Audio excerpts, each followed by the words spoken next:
Fala galera, quem está falando é Rafael Silva. Se você ainda não me conhece, eu sou escritor do livro Dory. Hoje a gente vai continuar falando sobre distopias.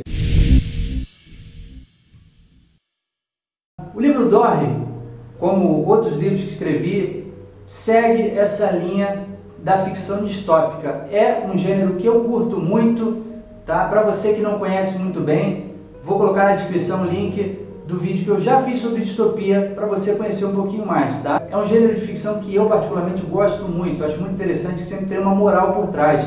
E o nosso mundo de hoje precisa de moral. Lembrando, gente, que a distopia, em suma, é um mundo que deu tudo errado, ao contrário da utopia. É um mundo onde deu tudo errado, mas o que acontece? Por trás tem uma mensagem de esperança para nós que ainda não, que vivemos um mundo que ainda não aconteceu, como está explícito naquele mundo que você está lendo na distopia. Então, a história da distopia começa realmente com o livro que nós vamos falar hoje, o Nós, em inglês We, do Zamyatin. Esse cara, ele viveu a Revolução Russa de 1917. O livro foi escrito na década de 1920, ok? E ele retrata uma comunidade espelhada no comunismo, no que veio a ser a União Soviética depois da Revolução ali na Rússia, ok? Uma comunidade completamente utópica, mas desastrosa. E ele coloca isso muito bem, muito claramente em seu livro, em sua obra-prima, que deu base a muitos e muitos outros livros, como você vai ter o Admirável Mundo Novo, você vai ter 1984, que foram obras clássicas da distopia, o Kessler também falando do Zero ao Infinito. São obras totalmente inspiradas no Nós do Zamyatin, ok?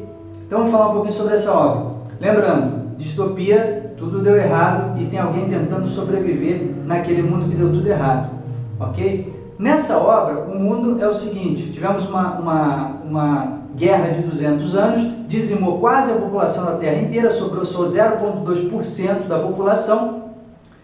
E esse pessoal que sobreviveu à guerra, a essa guerra de 200 anos, bombas atômicas, né?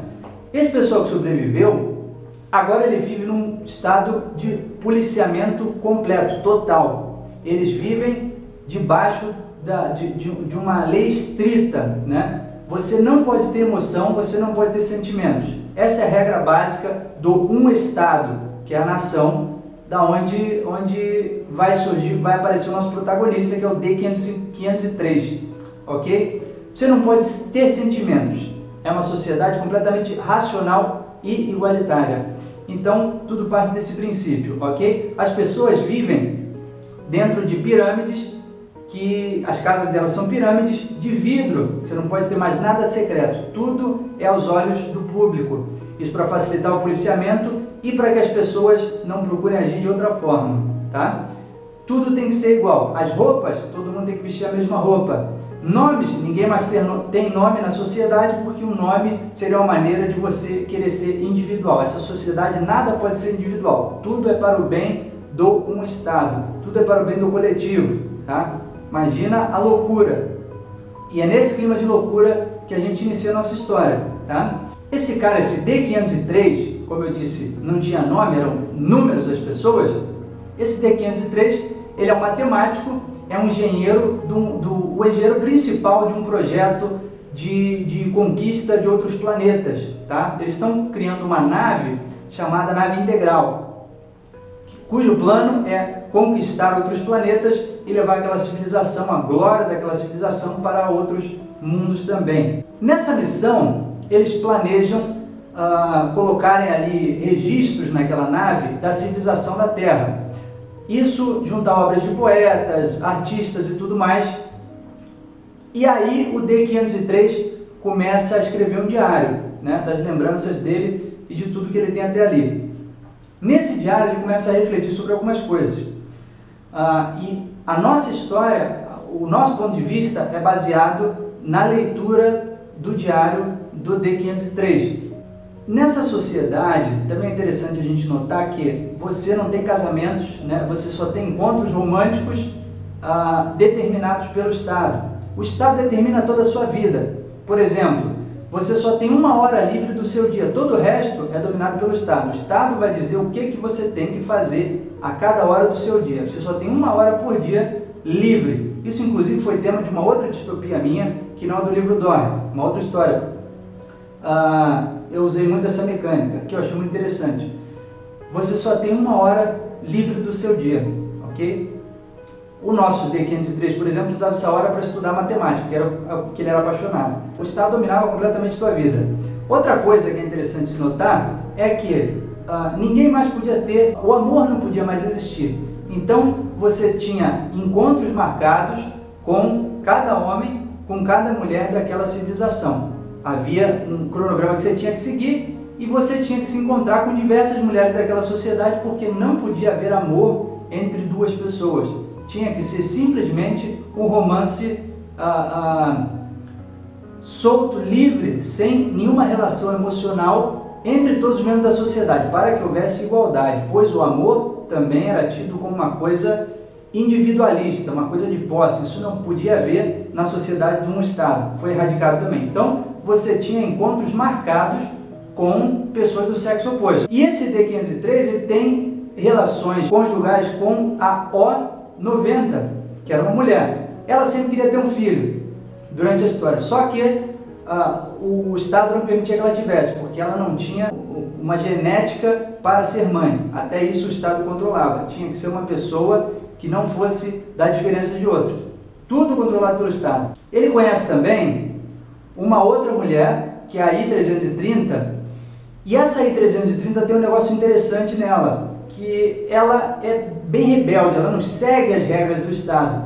E o D503, que é um cara que sempre seguiu o Estado, sempre elogiou o Estado, até nas primeiras páginas do diário dele você vê ele exaltando as grandes sociedades maravilhosas que eles vivem, você começa a ver ele seguir por um caminho com ela que você fica assim, pá, mas isso aí talvez não vá dar certo.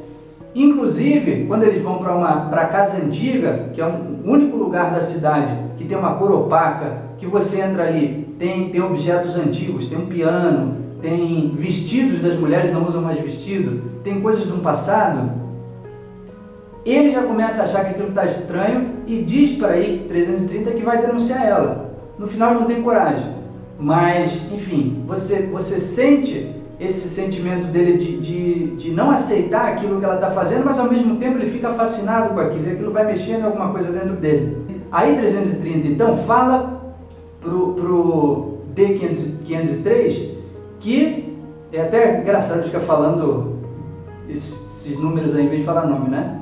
Mas essa mulherzinha que ele conheceu, a rebelde, ela fala para ele que faz parte de um grupo rebelde, declaradamente rebelde, cujo propósito é destruir o Estado, ou um Estado.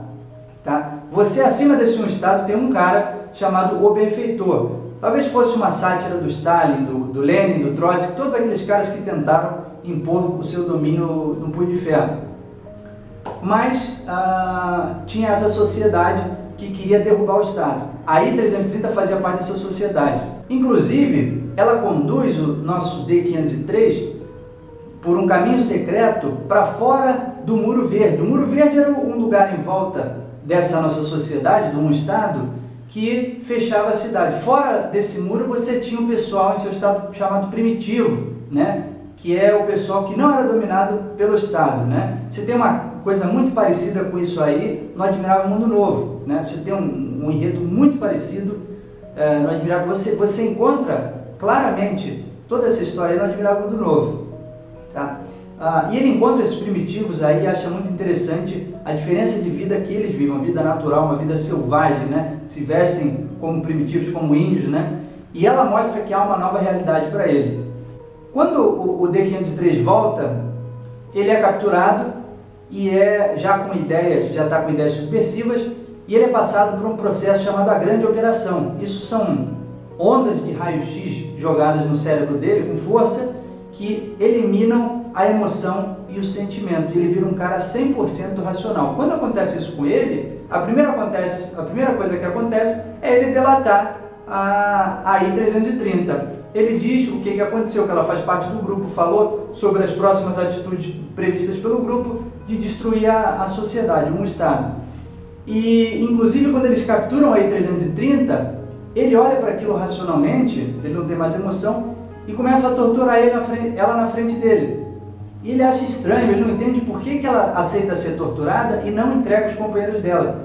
Nem diante de tanta tortura, ela não aceita entregar os camaradas dela. Isso para ele é uma coisa esquisita, ele não consegue entender. Por quê? Porque ele já não tem mais, está destituído de emoção, de sentimentos, então ele só consegue usar lógica, né?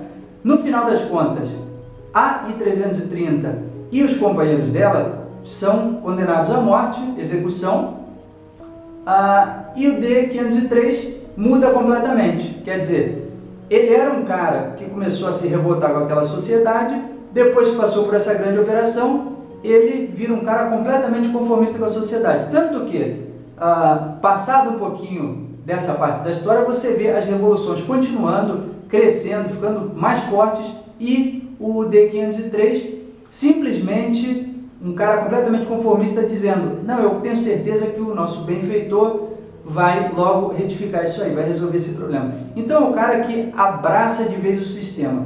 Isso, gente, é o tipo da distopia. Por isso que ela deu base a várias outras. Depois você vai ver o Kessler trazendo isso aí para o Zero Infinito, vou falar dele também. Depois o 1984, que foi o apogeu da distopia, a grande obra clássica da distopia. O Admirável Mundo Novo também, que vem mais ou menos na mesma época, em uma linha um pouquinho diferente.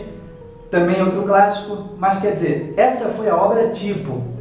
Começa uma sociedade que está toda destruída por conta de coisas que estamos fazendo agora no presente, como naquele caso a Revolução Russa, o comunismo, né? Tudo igual, tudo igualitário, mas que você perde a emoção, perde o sentimento, fica tudo, né, uma coisa fria, racional. Então você tem uma situação totalmente destruída, um mundo destruído, pós-apocalíptico. Nesse mundo destruído, você tem um cara que se levanta contra aquilo, uma rebeldia, e no final as coisas não dão certo. Lembra, gente, do outro vídeo que eu falei? Se deu certo no final, não é distopia, não dá para se classificar como distopia, ok? Porque é justamente o desespero desse cara, o conformismo desse cara no final, é que você tem uma mensagem importante a se passar. Se a gente não cuidar disso, vai acontecer o que terminou nessa história acontecendo.